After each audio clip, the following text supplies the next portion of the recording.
ဒီဆက်လန်လေးကတော့ယောက်ျားလေးထက်တန်းကြောင်ရဲ့တေးဓမ္မပွဲအတွက်ပြင်ဆင်နေချိန်မှာစတင်ခဲ့တာပါ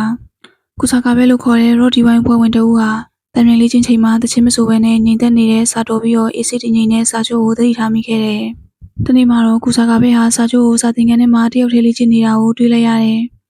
စာချုပ်ဟာတင်မုံပေါ်ကဂီတတင်ဂီတတွေကိုမျက်စိအားနဲ့လို့ကောင်းကောင်းမမြင်ရတဲ့အတွက်တချင်းဆိုဖို့ခက်ခဲဖြစ်နေတာကိုကုဆာကာဘဲသိလိုက်ရတယ်။ဒီအချိန်မှာကုဆာကာဘဲဟာစာချုပ်ကိုကူညီဖို့ဆုံးဖြတ်ခဲ့ပြီးတော့ကျောင်းဆင်းချိန်မှာအတူတူလေ့ကျင့်ပေးမယ်လို့ကန့်လန့်ခဲ့တယ်။ဒီလိုနဲ့သူတို့နှစ်ဦးဟာနေ့စဉ်နဲ့အမျှအတူတူချိန်နေကုန်ဆုံးရင်းနဲ့ပုံမူရင်းနှီးလာခဲ့ကြတယ်။ကုဆာကာဘဲဟာစာချုပ်ကိုဂီတတင်ဂီတတွေမဖတ်တတ်တဲ့အတွက်တချင်းတွေကိုနားထောင်ပြီးတော့လိုက်ဆိုခိုင်းခဲ့တယ်။ဒီလိုလေ့ကျင့်မှုတွေကြောင့်ကုဆာကာဘဲဟာသူ့ရဲ့ရော့ဒီဝိုင်းလေ့ကျင့်ခန်းတွေကိုနောက်ကျတက်လာခဲ့ပေမဲ့စာချုပ်နဲ့အတူလေ့ကျင့်နေရတဲ့အချိန်တွေကိုပို့ပြီးတော့တန်ဖိုးထားလာခဲ့တယ်။စာချုပ်ရဲ့တချင်းဆိုစွမ်းရည်ဟာလည်းတဖြည်းဖြည်းနဲ့တိုးတက်လာခဲ့တယ်။တညနေခင်းလေ့ကျင့်မှုတစ်ခုအောင်မြင်စွာပြီးဆုံးချိန်မှာတော့စာချုပ်ဟာကုဆာကာဘဲကိုကျေးဇူးတင်တဲ့အနေနဲ့အေးဝယ်တိုက်ခဲ့တယ်။ထိုအချိန်ဂီတဆရာဟာရဆန်အတွက်နဲ့ဒီလောက်အထိကြိုးကြိုးဆဆလေ့ကျင့်ခဲ့တာလားဆိုပြီးတော့ကုဆာကာဘဲဟာထမိလိုက်တယ်။ထိုမေးချောင်းစာချုပ်ဟာရုတ်တရက်ကြောင်သွားပြီးတော့လက်ထက်အေးဘူးလေးလွတ်ကျသွားခဲ့တယ်။အေးဘူးလေးကိုပြန်ကောက်ပေးရင်းနဲ့ကုဆာကာဘဲဟာရုတ်တရက်ခန်းစားချက်တွေပြင်းထန်လာပြီးတော့စာချုပ်ကိုနမ်းလိုက်ပါတော့တယ်။သူ့ရဲ့လိုရဲ့ချောင်းကိုယ်တိုင်အောင်လန့်သွားပြီးတော့အထက်ထငုံငုံနဲ့တောင်းပန်ပါတယ်လို့ဆိုကအလိုတကြီးထွက်ပြေးသွားခဲ့တယ်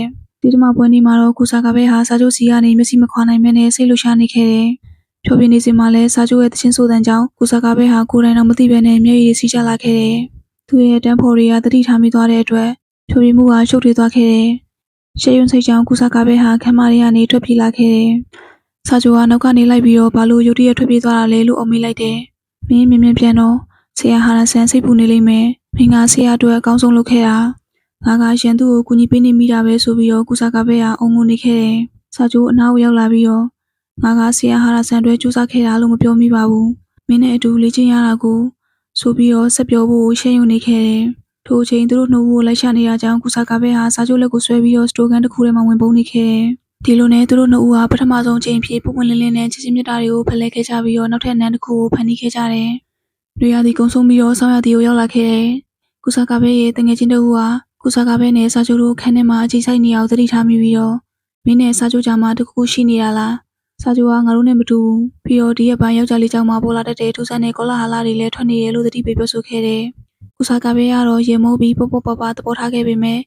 စာချုပ်ကတော့ဒီစကားတွေကိုကြားသွားခဲ့ပြီးတော့စိတ်ထိခိုက်ခဲ့ရတယ်။မိုးရွာနေတဲ့ညနေခင်းမှာသူတို့နှစ်ဦးအိမ်ပြန်လာကြရင်းနဲ့အခြေအနေတွေကတိမနေခဲ့တယ်။ကုဆာကာဘဲကစာချုပ်ကိုနမ်းမှုစူးစမ်းခဲ့ပေမဲ့စာချုပ်ကရှောင်ဖယ်သွားခဲ့တယ်။ကောလာဟလတွေကြောင့်စာချုပ်ကစိတ်မလုံးမချုံဖြစ်နေခဲ့တာပါ။ကုဆာကာဘဲကဆက်ပြီးနမ်းမှုစူးစမ်းတဲ့ခါမှာတော့စာချုပ်ကဒေါသထွက်လာပြီးတော့ငါတို့နှစ်ဦးရဲ့ဆက်ဆံရေးပြီးဆုံးပြီလို့ပြောကထွက်ပြေးသွားခဲ့တယ်။ကုဆာကာဘဲဟာမိုးရီထဲမှာတယောက်ထဲကျန်ရင်းနေခဲ့တယ်။နောက်ရက်ဒီမှာတော့စာချုပ်ကကုဆာကာဘဲကိုလုံးဝလွတ်ရှုနေခဲ့တယ်။ဆရာဟာရဆန်ဟာကောလေးဝင်ခွင့်အတွက်ကုဆာကာဘဲကိုဖောင်းပြခိုင်းနေခဲ့တယ်။ကုဆာကာဘဲဟာနာကျင်ခံစားနေရတာကြောင့်စိတ်မပါလည်းမပါဖြစ်နေခဲ့တယ်။မင်းနဲ့စာချုပ်ဒီနောက်ပိုင်းတို့တော့တက်လာလောက်လာချတယ်နော်။ငါသူ့ကိုပထမနေ့ကတည်းကသိလာခဲ့တာ။ဆရာဟာရဆန်ရဲ့စာချုပ်နဲ့ငငယ်ကလေးဟာရင်းနှီးနေတာဆိုတဲ့စကားကြောင့်ကုဆာကာဘဲဟာတဝင်းတို့နေခဲ့တယ်။ဒီနေ့မှာတော့ကုဆာကာဘဲဟာအိမ်ပြန်လမ်းမှာမိုးခိုးရင်းနဲ့စာချုပ်ကစိတ်ဆူနေတာမျိုးမဟုတ်ဘဲနဲ့စိတ်ပိုင်းဆိုင်ရာအရာပိတ်ဆို့နေတာကိုသတိထားမိပြီးတော့စာချုပ်ရှိတဲ့အကြောင်းကိုပြန်ပြေးလာခဲ့တယ်။ထိုချိန်ကုဆာကာဘဲဟာဆရာဟာရဆန်ကစာချုပ်ကိုအနိုင်ကျင့်နေတဲ့ပုံပေါ်တာကြောင့်တစ်ချက်ထူလိုက်ပြီးတော့စာချုပ်ကိုဆွဲခေါ်လာခဲ့တယ်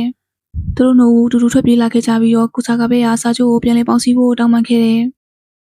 နောက်တစ်နေ့ကျောင်းပွင့်ချိန်မှာတော့သူတို့နှစ်ဦးကအတန်းကြီးကွဲသွားခဲ့ပေမဲ့ဆက်ဆံရေးကတော့ခိုင်မာနေသေးပါပဲ။စာချုပ်ရဲ့တီဝိုင်းကအဆိုတော်ဟာထွက်သွားတဲ့အတွက်တီဝိုင်းဟာလည်းပြီးဆုံးတော့မှကြောင်းနောက်ဆုံးရှိုးပွဲလုပ်ဖို့ဖြစ်လာခဲ့တယ်။ကုဆာကာဘဲဟာစာချုပ်ကိုလာခဲ့ဖို့ဖိတ်လိုက်ပြီးတော့လက်မှတ်လေးတစ်စောင်ပေးခဲ့တယ်။စာချုပ်ဟာတီဝိုင်းရဲ့နောက်ဆုံးဖျော်ဖြေပွဲကိုကလပ်တစ်ခုမှလာရောက်ကြည့်ရှုခဲ့တယ်။ပွဲပြီးလို့ကုဆာကာဘဲချီသွားတဲ့ချိန်ကုဆာကာဘဲဟာမြို့သမီးပရိသတ်နဲ့ဖုန်းနံပါတ်ဖလှယ်နေတာကိုကြားသွားပြီးတော့ရှင်ထဲမှာနာကျင်လာတာကြောင့်ပြန်ထွက်လာခဲ့တယ်။ကုဆာကာဘဲဟာဖုန်းနဲ့စက်တိုက်ခေါ်နေပေမဲ့စာချုပ်ဟာချက်ချက်ပစ်ခဲ့တယ်။စာချုပ်ဟာနှလုံးသားထဲကနာကျင်နေတာကြောင့်ဒီဆက်ဆံရေးကိုအဆုံးသတ်ဖို့တွေးနေခဲ့တယ်။နောက်ဆုံးမှာတော့ပန်းညက်တစ်ခုမှရက်မှုနေတဲ့စာချုပ်ကိုတွေးတဲ့အခါပြေးဖက်လိုက်ပြီးတော့ငါမိုက်လားလို့မေးလိုက်တယ်။မသိဘူးလို့စာချုပ်ကပြန်ဖြေလိုက်တယ်။ငါနဲ့အတူရှိရင်ပြောလားလူတော့မတူခပ်ပိမ့်မယောက်ျားတစ်ယောက်နဲ့တွေ့ရတာမင်းတို့အဆင်ပြေရလားလို့စာချုပ်ကမေးပြန်လိုက်တယ်။ဘာဖြစ်လို့ဒီလိုအကြုံကြောင်နေလျှောက်ပြောနေရလဲ။မင်းကိုမင်းအစိုးမြင်လို့နဲ့ငါကမင်းဖုန်းနဲ့ချက်ချက်ပြစ်လို့စိတ်ပူနေခဲ့တာအယူရဲလို့အသေးရကအော်နေခဲ့တယ်။စာချုပ်ကငါရဲ့နံပါတ်1ပါ။အခုရောအမြဲတမ်းတွေ့ရောပေါ့။ဒီလိုနဲ့သူတို့နှစ်ဦးရဲ့ခံစားချက်တွေဟာလည်းပို့ပြီးတော့နှိစက်လာခဲ့တယ်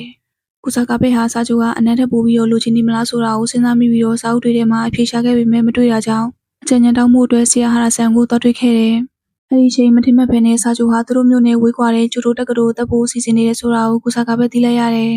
အဲဒီညနေခင်းမှာကုဆာကဘဲဟာစာချုပ်ကိုဒီအကြောင်းကိုလှုပ်ဝက်ထားပြီးတော့သူများပြောမှသိရတဲ့အတွက်ဒေါသထွက်နေခဲ့တယ်။စာချုပ်ကလည်းကုဆာကဘဲကိုယ်တိုင်ကလည်းသူ့ရဲ့အနာဂတ်အစီအစဉ်တွေကိုမပြောပြသေးဘူးလို့ထောက်ပြခဲ့တဲ့အတွက်ညှင်းခုန်မှုတွေဖြစ်ပွားခဲ့ပြီးတော့နောက်ဆုံးမှာတော့သူတို့နှစ်ဦးဟာနွေရာသီပိတ်ရက်အတွက်ဆက်ဆံရေးကိုခဏတာအနားယူဖို့ဆုံးဖြတ်ခဲ့ကြတယ်။သူတို့နှစ်ယောက်စလုံးအတွက်တော့ဒီနှစ်နွေရာသီဟာရှည်လျားပြီးတော့ဒီကြံဆန်နေခဲ့တယ်။နောက်ဆုံးမှာတော့ကုဆာကဘဲဟာစာချုပ်ကိုဖုံးခေါ်လိုက်တယ်။စာချုပ်ဟာတက္ကသိုလ်ဝင်ခွင့်စာမေးပွဲဖြေဖို့ရထားနဲ့သွားနေတော့ပြင်းထန်တဲ့ထိတ်လန့်မှုတစ်ခုဖြစ်ပြီးတော့ဒုက္ခရောက်နေတာကိုသိလိုက်ရတယ်။သူဟာရထားစီရမောင်ကြောက်တဲ့ယောဂရှိနေခဲ့တာပါ။ကုဆာကဘဲဟာစာချုပ်ကိုဘူရာယုံပလက်ဖောင်းပေါ်မှာမိလည်နေတာကိုတွေ့လိုက်ရတယ်။စာချုပ်စာမေးပွဲကိုချိန်မီရောက်ဖို့အတွက်ကုဆာကဘဲဟာဆိုင်ကယ်နဲ့လိုက်ပို့ပေးခဲ့တယ်။လမ်းတစ်လျှောက်မှာကုဆာကဘဲဟာသူ့ရဲ့အနာဂတ်ကိုမသိသေးပေမဲ့စာချုပ်ကိုတော့ဘယ်တော့မှအဆိုးရှုံးမခံနိုင်ဘူးလို့ဝန်ခံခဲ့တယ်။စာချုပ်ကလည်းအလားတူခံစားချက်မျိုးကိုပြန်လည်ဖော်ပြခဲ့တယ်။စာမေးပွဲဖြေဆိုမဲ့နေရာရောက်တဲ့အခါမှာတော့ကုဆာကဘဲဟာအာယုံစိုက်ဖို့ပြပြပေးနေခဲ့တယ်။ထိုအချိန်စာချုပ်ဟာပထမဆုံးချိန်ပြီးကုဆာကဘဲကိုစပြီးတော့နမ်းလိုက်တယ်။ကုဆာကဘဲဟာပျော်လွန်ပြီးတော့စောင့်နေမယ်တော့ကိုချစ်ကလေးလိုလှမ်းအောင်လိုက်တာကြောင့်စာချုပ်ခမခလုတ်တေတောင်တိုက်သွားခဲ့ရတယ်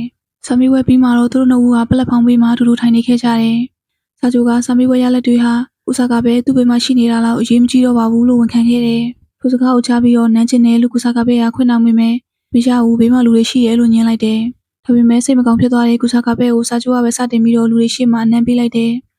။ဒါဟာသူတို့နှစ်ဦးရဲ့ဒုတိယနွေရာသီအစဖြစ်တယ်လို့သူတို့ရဲ့ဆက်ဆံရေးမှာခိုင်မာတဲ့ဂတိကဝတ်အသစ်တစ်ခုရဲ့အစလည်းဖြစ်ပါတယ်။ဒီလိုနဲ့ကုဆာကဘဲနဲ့စာချုပ်တို့ရဲ့ဆက်လံလေးရလဲ